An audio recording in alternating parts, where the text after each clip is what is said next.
इतना मयार कैसे गिर जाता है कि सिर्फ जुगतबाजी पर और सिर्फ चोटबाजी पर और इल्जाम तराशी पर हो। मेरा ख्याल है हुकूमत के तर्जुमानों को ज्यादा महसूस होना चाहिए। लेकिन डॉक्टर साहब की तरफ से जो कल्चर फरोग दिया जा रहा है मेरी तो समझ से बाहर है। ये अच्छा बात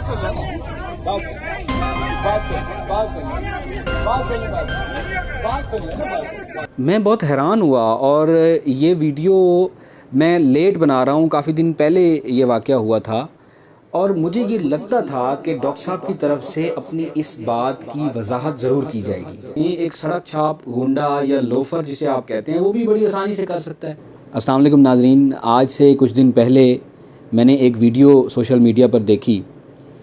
डॉक्टर शहबाज गिल साहब अमेरिका में सहाफ़ियों के सवालों के जवाब दे रहे थे, तो एक सहाफ़ी ने उनसे सवाल किया। आप पहले वो सवाल मुलाहिज़ा फरमाएं, उसके बाद इस पर गुफ्तगू करते हैं। आप बड़े महज़ब बड़े कन्विंसिंग अंदाज से लोगों के साथ गुफ्तगू किया करते थे। फैसल तिरमिज़ी जो हैं वो भी आपके मद्दाहों में से थे, लेकिन जब से आप वहाँ गए हैं और हुकूमत की तर्जुमानी आप और फिरदौस आशिक अवाम के ज़िम्मे में आई है, उसका मयार जो है वो जुगतबाजी पर आ गया है। वो तर्जुमानी हुकूमत की इतनी गैर मुहज़्ज़बाना अंदाज की नहीं होती। इसकी वजह क्या है कि एक हम मुहज़्ज़ब आदमी ओवरसीज पाकिस्तानियों में से भेजते हैं और जो है फिरदौस आशिक अवाम भी कनाडा में असाइलम लेके वहाँ जाती हैं, उसके बाद उनका ओवरसीज पाकिस्तानियों का तर्जुमानी करते वक्त इतना मयार कैसे गिर जाता है कि सिर्फ जुगतबाजी पर और सिर्फ चोटबाजी पर और इल्जाम तराशी पर हो। मेरा ख्याल है हुकूमत के तर्जुमान। अच्छा, इसमें सवाल तो कहीं मौजूद नहीं था, ये तो नून लीग के तर्जुमान की बात थी जो मैंने सुन ली और इसका मैं जवाब दिया। जिस शख्स को जिस जुबान में समझ आए उससे उसी तरह से बात करो। तो जब आपने आगे से आपके लीडरों के साथ बात करनी होती है, आपके वो लीडर जो बहुत सारे लोगों को लफाफे भी देते थे, आपको नहीं देते होंगे, मैं आपकी बात नहीं कर रहा, लेकिन बहुत सारे लोगों को लफाफे भी देते थे, तो जब वो लफाफे सामने बैठे होते हैं तो उनके साथ उसी जुबान में बात करनी पड़ती है। ये अच्छा बात सुन लेना।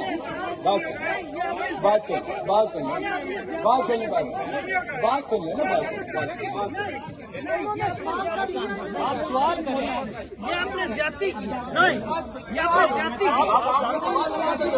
जवाब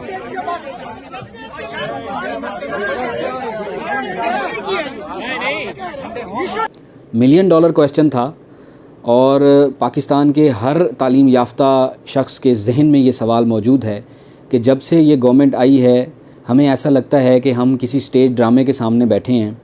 अपोजिशन की तरफ से कोई बात की जाती है, डॉक्टर साहब की तरफ से एक जुगत के ज़रिए उसका जवाब दिया जाता है, उसके बाद उधर से एक चोट की जाती है, उसके बाद इधर से फिर एक उससे बढ़कर जो है वो जुगत मारी जाती है।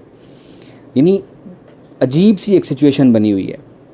मैं अगर अपना पॉइंट ऑफ व्यू यहाँ आपके सामने रखना चाहूँ तो स्टार्ट में जब डॉक्टर साहब ने ये सीट संभाली थी तो मुझे दिली खुशी हुई थी, क्योंकि आज तक हमने सिर्फ जागीरदारों और वडेरों को ही प्राइम मिनिस्टर का मुआविन देखा था और मैं ये समझता था कि एक आला तालीम याफ्ता लीडरशिप एंड मैनेजमेंट में आपने PhD कर रखी है, तो एक आला तालीम याफ्ता शख्स जो है जब प्राइम मिनिस्टर का स्पेशल असिस्टेंट होगा तो हमारा जो मुआशरा सोशल मीडिया पर बहुत एक्टिव हैं डॉक्टर साहब, तो मैं ये समझता था कि हमारे नौजवानों के लिए आप एक रोल मॉडल के तौर पर सामने आएंगे। हमारे नौजवान जो ट्विटर के ऊपर, फेसबुक और दूसरे सोशल मीडिया प्लेटफॉर्म्स के ऊपर एक्टिव हैं, वो आपको फॉलो करते हुए एक मुहज़्ज़ब यानी मुआशरा हमारा तश्कील पाएगा और एक मुहज़्ज़ब पाकिस्तान की हम अक्कासी करेंगे अब दुनिया में सोशल मीडिया के ज़रिए। स्टार्ट में जब डॉक्टर साहब की तरफ से ये जुगतबाजी शुरू की गई तो मैं ये समझता था कि शायद अपोजिशन को ये पैगाम देना चाहते हैं डॉक्टर साहब स्टार्ट में ही कि हमारी तरफ से कोई किसी किस्म की रियायत नहीं होगी। लेकिन आज 3 साल गुजरने के बाद भी उसी जुगतबाजी पर ही हम मौजूद हैं।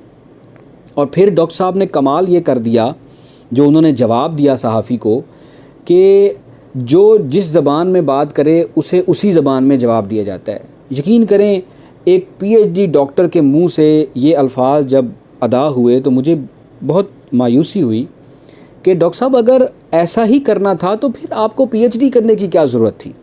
ये काम तो पाकिस्तान के किसी भी पसमानदा तरीन इलाके में एक सड़क छाप गुंडा या लोफर जिसे आप कहते हैं वो भी कर सकता है। आप उससे जिस ज़बान में बात करेंगे वो उससे एक कदम बदतमीज़ी में आगे बढ़ के आपको उसका जवाब देगा। फिर आपको पीएचडी करने की क्या ज़रूरत थी? यानी अगर लीडरशिप एंड मैनेजमेंट के अंदर पीएचडी करने का ये मेयार है, तो मेरा ख़्याल है कि मैं एज अ पेरेंट कभी भी अपने बच्चों को जो है वो इस कोर्स में तो जाने नहीं दूंगा कि अगर ये पढ़ के उसके बाद इस तरह की ज़बान इस्तेमाल की जाती है एक पढ़े लिखे शख्स की तरफ से, और ख़ास तौर पर उस वक़्त जब वो एक एटमी मुल्क के वज़ीर आज़म की तर्जमानी कर रहा है, उसका स्पेशल असिस्टेंट है। हमारी तो समझ से ये बाहर है। ना ये आपकी बात इस्लामी इक़दार की अक्कासी करती है, ना ही एक महज़्ज़ब मुआशरे के ऊपर ये बात फ़िट आती है कि जो आपसे जिस ज़बान में बात करे आपने उसे उसी ज़बान में जवाब देना है। बहरहाल मुझे जो लगा, मैंने इस छोटी सी वीडियो पैगाम के ज़रिए बात जो है वो अपने दोस्तों के सामने रखी है, और मैं ये चाहता हूँ कि हम इसी तरह से कोई एक टॉपिक लिया करें और उस पर रोज़ाना मैं एक छोटी सी वीडियो बनाऊं, और उसके बाद जो मेरे मोहतरम दोस्त सोशल मीडिया के ऊपर मेरे साथ मौजूद हैं वो कमेंट्स में हमारे साथ जो है वो एक सैर हासिल इस पर हम गुफ्तगू किया करें, ताकि सोशल मीडिया का मुस्बत इस्तेमाल हम कर सकें। आपको कैसा लगता है ये मुझे ज़रूर बताइएगा। शुक्रिया।